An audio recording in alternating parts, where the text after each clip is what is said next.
हरे कृष्णा कृष्ण कृष्ण हरे हरे, हरे राम राम राम हरे हरे। वास्तविक आत्मज्ञानी कौन है? आत्मा को कौन समझता है? आत्मा की स्थिति क्या है? आत्मा का स्वभाव क्या है? आत्मा के बारे में जो जानकारी कौन कौन की है, ये बारे में ये वीडियो के माध्यम से बताने के लिए प्रयास कर रहा हूँ। एक शब्द में यदि कहा जाता है आत्मज्ञानी वही होता है जो भगवान श्री कृष्ण भक्ति में लगा हुआ है। कोई कहा सकता है ये कृष्ण के भक्त हैं और इसलिए कृष्ण के बारे में कहता है, किंतु कृष्ण का साथ में संबंध क्या है जैसे शास्त्र में देखा जाता है, ये जो निरूपण है कौन करता है? शास्त्र ही करता है। वास्तविक आत्मज्ञान क्या कौन है? ज्ञानी किसको कहेगा? आत्मज्ञानी किसको कहते? शास्त्र ही निर्णय करेगा। हम लोगों की बात नहीं है, कोई बोल देने से नहीं होता है। शास्त्र निरूपण करता है। जैसे ही सनातन धर्म हमारा वैदिक शास्त्र में गीता को ही प्रमुख माना जाता है। सभी कहते, सभी मानते गीता है क्योंकि भगवान के द्वारा निकला हुआ है। वही भगवान श्री कृष्ण भगवत गीता में कहे सारी जीवात्मा मेरी अंश है, ममई अंश जीवलोक जीवभूत सनातन। कृष्ण का अंश होने के नाते हर जीवात्मा का मूलभूत कर्तव्य धर्म होता है भगवान श्री कृष्ण की सेवा करना, उनकी भक्ति करना। क्यों? का कृष्ण का अंश है। जिसी प्रकार की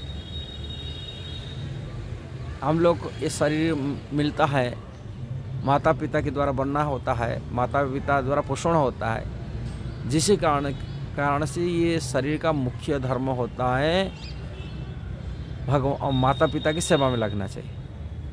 कहा उनके द्वारा ये बना हुआ, उनके द्वारा पोषण हुआ है। इसी प्रकार आत्मा कृष्ण का अंश होने के नाते, कृष्ण के द्वारा पोषण होने के नाते और कृष्ण का सेवा करने को मूलभूत कर्तव्य होता है। और कृष्ण भी कहे मैं सर्वजोनि सुकंते मृत्य संभवंती जा तसाम ब्रह्म मौजनी अहम बीज प्रद पिता। जितना जीव जोनि देख रहे, चाहे मनुष्य हो कि देवता हो कि पशु पक्षी हो कि कीट पतंग हो, सभी जीवात्मा सर्वजोनि जो भी शरीर आत्मा देख रहे हैं वो सब कृष्ण बोलते मैं उनका पिता, मेरा द्वारा उत्पन्न हुआ है। इसीलिए कृष्ण बोलते मैं ही भोगता हूँ, मेरा भोग में लगना चाहिए, सेवा में लगना चाहिए हर चीज़। इसलिए कृष्ण का सेवा में लगने वाला व्यक्ति वास्तविक आत्मज्ञानी है। वो आत्मा को जानता, आत्मा को समझता है। जो कृष्ण का भक्त नहीं बन पाया और कृष्ण के सेवा में लगा नहीं पाया, वो आत्मज्ञानी नहीं कहा जाएगा। आत्मा को नहीं समझता है, समझने का शक्ति नहीं है।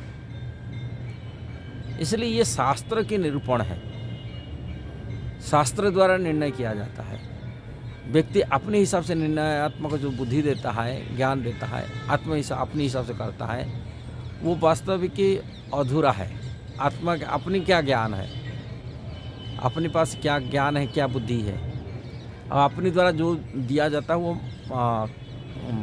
उसको मनोधर्म कहा जाएगा, कल्पना कल्पित है। आत्मज्ञानी तो व्यक्ति शास्त्रों से कि पूर्ववर्ती आचार्यों से ज्ञान प्राप्ति करता। पूर्ववर्ती जो आचार्य जो शास्त्र सिद्धांत में चाले जी रहे, शास्त्रों को पढ़ते हैं, जानते हैं, शास्त्रों को समझते हैं और परंपरा से ज्ञान प्राप्ति किए। इसलिए आत्मज्ञानी व्यक्ति कृष्ण की भक्त बनता, कृष्ण की सेवा में लगता है। जब तक कृष्ण का भक्त नहीं बनता, कृष्ण की सेवा में नहीं लग पाता है, वो देहात्म बुद्धि कहा जाएगा। देह बुद्धि से वो निर्णय करता है, किसी देवा देवी शरण में जाता है, किसी बाबा के शरण में जाता है। अब बुद्धि कलमश में रह रहा है, कारण उनको शुद्धता नहीं है, पवित्र नहीं है। कलमश के कारण से उनको भौतिक या ये बात में भगवत गीता में कृष्ण कहते हैं कामेस्ते न हत ज्ञान। उसकी बहुत सारी कामना इच्छा बनी रहता है, उसकी बुद्धि नष्ट हो गया। अल्प बुद्धि संपन्न, इसलिए कामना की इच्छा से और कर्मस के कारण से वो देवी देवता के शरण में जाता है, किसी अलग किसी की शरण में जाता है, यक्ष राक्षस की शरण में जाता है, अलग अलग होते शरण में जाने। किंतु मेरा भक्त शुद्ध होते, पवित्र होते, वो मेरा उपासना करते, कृष्ण कहते। इसलिए पवित्र आत्मा भगवान श्री कृष्ण की सेवा में लगता है, श्री कृष्ण को जानता है। जब तक अपवित्रता रहता है, अशुद्ध रहता है, अज्ञान में रहता है, व्यक्ति देवी देवता अलग अलग शरण में जाता है, नहीं तो नास्तिक बनता है, मूर्ख हो जाता है। मूर्ख व्यक्ति होते वो नास्तिक होते, ये लोग मूर्ख है, उनको ज्ञान नहीं होता, नास्तिक लोग होते, इनको आत्मज्ञान नहीं, देहात्म बुद्धि में रहते, पशु जैसा जी रहे, मनुष्य होते भी पशु है। किंतु आत्मज्ञानी व्यक्ति कृष्ण भजन करता, कृष्ण के शरण में जाता है और कृष्ण को ध्येय मानता है, लक्ष्य मानता है, श्रेय मानता है, सब कुछ कृष्ण को मानकर कृष्ण की सेवा लग जाता है। यही बात है। यदि वीडियो सही लगा जरूर उसको शेयर करना, सब्सक्राइब करना, लाइक कमेंट देना। हरे कृष्णा।